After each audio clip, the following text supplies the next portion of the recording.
This might be the most underrated and overlooked neighborhood in all of San Francisco. Named after the entrance to a century-old transit terminal, this neighborhood has a very suburban feel without sacrificing access to all the great things the city has to offer, so it's a really great place to set down roots no matter what age or what you're looking for. I'm talking about the West Portal neighborhood of San Francisco on the south side of the city, and in this video, I'm going to break down all things West Portal, including what it's like to live there and how much housing costs there. What's up, everyone? This is Austin Clark, your lawyer turned real estate agent and real estate developer in San Francisco and Marin County. I've been a Bay Area resident for over a decade, giving me in-depth, first-hand knowledge of what it's like to live and work there. If you're thinking about relocating or want more information about the San Francisco or Marin County real estate markets, definitely reach out to me. My contact information is in the description below. I will personally answer every call, every email, every text, and I'd be more than happy to help you.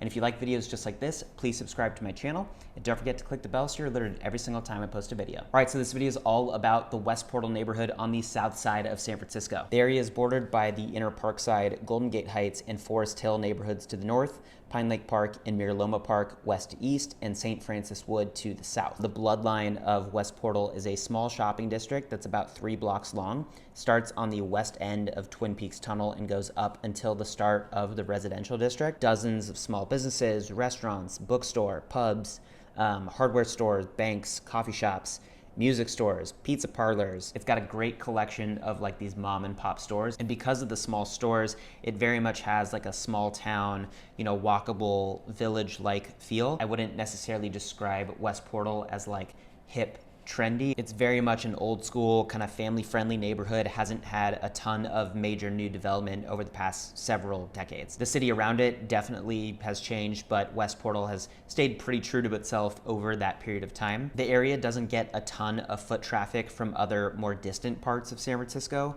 but locals in nearby neighborhoods like St. Francis Wood and Forest Hill, you'll probably find them around that main commercial part of West Portal. And that's really because those other neighborhoods, they don't actually have any businesses in them themselves. When they were set up, they were zoned for single family housing only. So, there are no businesses, coffee shops, you name it, in those other neighborhoods. So if somebody wants to go to the grocery store who lives in one of those neighborhoods, or has to go to the bank, or wants to go to Starbucks or whatever it is, they have to go to West Portal, or if they want to go further away, they certainly can. West Portal is just the closest option for people in those other neighborhoods. If you happen to ever get bored or want to do something outside of West Portal, it is super easy to do. There are multiple Muni lines that run through the area, which is both a positive and a negative.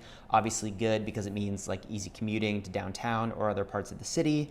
But it is a little annoying when Muni rolls through. If you're, driving, you might get stuck in traffic while you wait for the Muni to pass. It's the last major Muni stop before a bunch of lines diverge going to other parts of the city. So it does make it one of the more accessible neighborhoods compared to other neighborhoods further out in the city. The area is about a mile away from Stonestown Galleria, which is a pretty good sized mall. It's got a big movie theater. There's a new Whole Foods there. There are a ton of other shops and restaurants there. Also very close to like Stern Grove, which is a massive recreational park north of Sloat Boulevard. There's Lake Merced Park on the other side of San Francisco State University. And there are also a number of smaller parks and rec centers, in and around the immediate area of West Portal as well.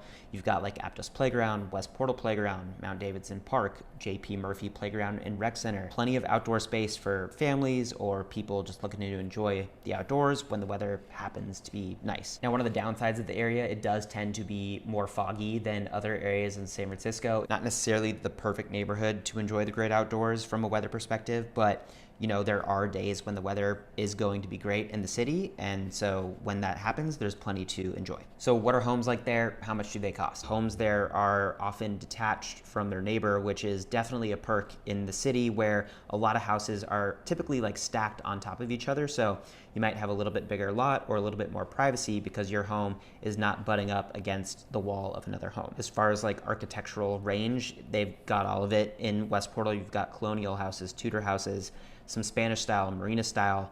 There are, less Victorians there because homes were built a little bit later, 1910s, 1920s. Victorians tend to be a little bit older than that, but you can still find them there. So there is a really good range of architectural styles there, and combine that with the detached nature of the homes, and a lot of them have great yard spaces. The streets are very peaceful. They're larger compared to streets in a lot of other neighborhoods neighborhoods in San Francisco. Really great place to live. It is a relatively small area, so it's not heavily traded. There aren't a ton of real estate transactions that occur in the area. And in the last 9 months, there have only been 8 homes that have sold for an average of about $2.3 million. That's a little bit more expensive than the average home in all of San Francisco, which sold for a little over $2 million over that same time frame. And unlike a lot of other neighborhoods in San Francisco, there really aren't that many condo sales in West Portal. The area is mostly single family homes. Well, there you have it. That's the scoop on West Portal. If you're thinking about relocating or want more information about West Portal or any other market in San Francisco or Marin County, definitely reach out to me. My contact information's in the description below. I will personally answer every call, every email, every text, and I'd be more than happy to help you. And if you like videos just like this, please subscribe to my channel and don't forget to click the bell so you're alerted every single time I post a video.